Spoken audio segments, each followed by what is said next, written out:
I do not remember the day my childhood began, but I remember the day it was taken away from me.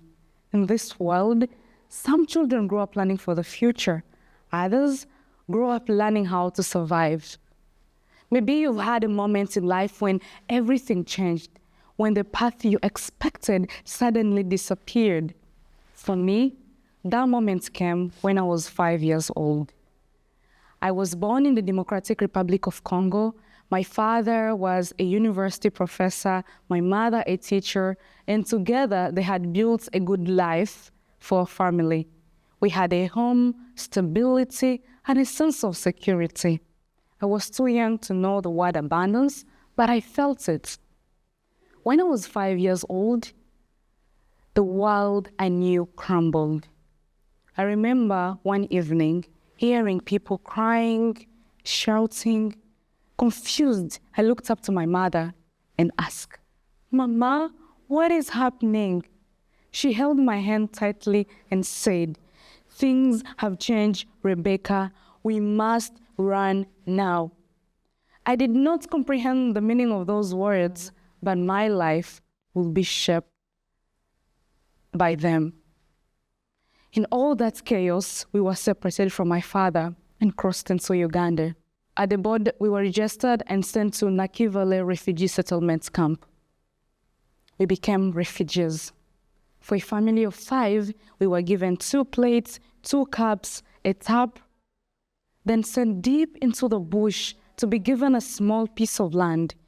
"This is where you're going to live with your children," they told my mother, and walked away. For a few moments, we were all silent, trying to comprehend what has just unfolded.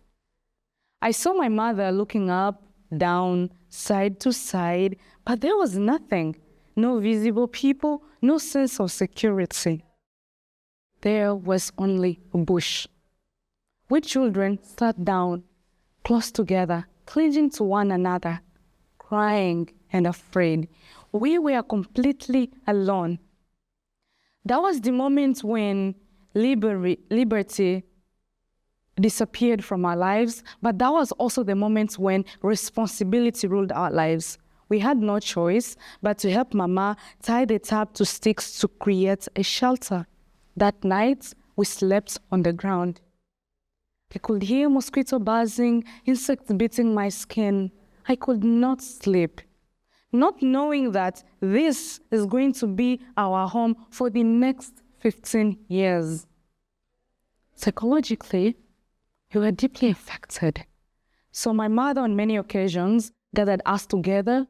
We prayed, talked, sang, placing everything in God's hands. Because when freedom felt impossible, faith became our strength. We survived on monthly food rations of beans, maize, and a little oil that lasted only for about 10 days. For the remaining 20 days, my mother walked 5 miles to work in other people's lands so she could feed us. Sometimes she was underpaid, mistreated, or not paid at all. While she was away, she left me in charge. I am the eldest of 6 siblings, and in my culture, that meant becoming a second mother. At an age when I should be playing, I was learning to be strong. I helped prepare meals, fetch water, and take care of my siblings. I learned to hide my fear so that they could feel safe. I loved going to school, but I wasn't enrolled earlier because we only had one school, and it was far away from the community. So my mother, through her struggles, spent hours at home educating us because she never wanted our future to be taken away from us. When she finally registered us at school, I was 10 years old. I walked 2 hours on foot each way, arriving at a classroom with more than 300 children. Some sat on the floor, others on the window sills, and many of us remained standing. When I went home that evening, I was sad and had a lot to say. "I am never going back to that school, Mama. It is too far, too many students. For a few moments, my mother was silent. Then, lovingly but sternly, she said, "Rebecca, our struggles and our pain can only be written through knowledge and wisdom, and you must go to school to acquire knowledge. Wisdom will come when it comes." That motivated me to continue studying and working diligently despite the circumstances, the situations at hand. But when I had a chance, I kept asking Mama endless questions. "Mama, why are we here? Why do we have to suffer like this? Are we different from others?" I remember my mother's answer like it was yesterday. "Rebecca, our struggles and our pain are meant to shape us. But I hope that all will one day come to an end." My mother had the most comforting answers, but I discovered she was in deep pain too. When things overwhelmed her, she would go inside and send us outside to play and remain inside crying, thinking we did not see her, but I did. I peeked in one day as she was wiping away her tears before coming back outside as if everything were fine. I discovered that my mother carried the pain so that we could carry hope. Around this time, our father was finally reunited with us, but because refugees were not allowed to work legally, he labored on other people's lands, just like my mother continued. But we all worked. My siblings and I sold fried donuts at school to help provide for our basic needs, and still, this wasn't enough. We worked, we dreamed, we studied, yet opportunities remained out of reach. Education without employment, efforts without reward. Life felt suspended like a 15-year pause.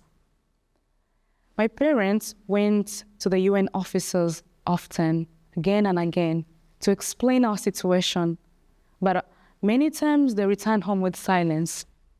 Then after many years of interviews, medical examinations and questions, we were finally approved to resettle in the United States. Our final destination was right here in Tucson, Arizona. When we arrived, all I saw was an endless desert. It looked nothing like the America I had imagined or the dream I had been sold, because we were arriving with nothing, just like we had arrived in Uganda 15 years before, carrying the invisible weight of everything we had lost. Fear and disappointment filled my heart. And for a long time, I thought I would never truly belong anywhere again. Starting over was exhausting. It felt like the world and everything has moved on without me. After a few months, Tucson in my eyes changed. Not because the desert disappeared, but because the kindness of its people began to heal parts of me that I thought were broken. Hope quietly returned. The place that once felt like yet another nightmare in life became home. They welcomed us. I continued my higher education. I'm graduating this semester, studying political science with a focus on international affairs and a minor in marketing, and building a community, learning that belonging is not a place you find in life, but a place you build, a life you build. So how does one survive and then thrive in a life with nothing? You survive by refusing to give up. No matter what you're going through in life, for as long as you're still breathing, you have the responsibility to take the next breath. Survival in life begins with the courage to take the next step, even when the path ahead feels uncertain. But thriving is something greater. You thrive when liberty becomes something you build with your own two hands, not just for yourself, but for others who are still struggling to stand, for the neighbor besides us, for a child who still feels invisible, for families who are still searching for hope. I have known deep sadness, anxiety, and pain that felt endless. But I have seen something stronger. I have seen the strength of a mother who refused to let her children's future be taken away from them. I have seen the determination of a father who kept working even when the world told him he could not. And I have also seen the kindness of strangers who open their community so that my family can belong. There were moments when the weight of it all felt unbearable. And even up to now. But I refuse to stop working hard because I dream of standing up, giving a voice to those who feel invisible, serving people facing hardship here in Tucson and around the world, serving people whose voices we can never hear in life, serving people facing different governmental challenges around the world. Being a refugee is painful. It is not an identity anyone chooses. I did not choose this life, but I found myself in it. And through it, I have learned that circumstances do not define who we are. What defines us is how we choose to respond. Life should not just be about a single person. It's about family, community, and our shared responsibility towards one another. If freedom is something we all believe in, then it's something we're all responsible for. But the question is, what can you do to make it feel real for someone else? Because I have learned that responsibility shapes us, liberty guides us, and together they define who we become.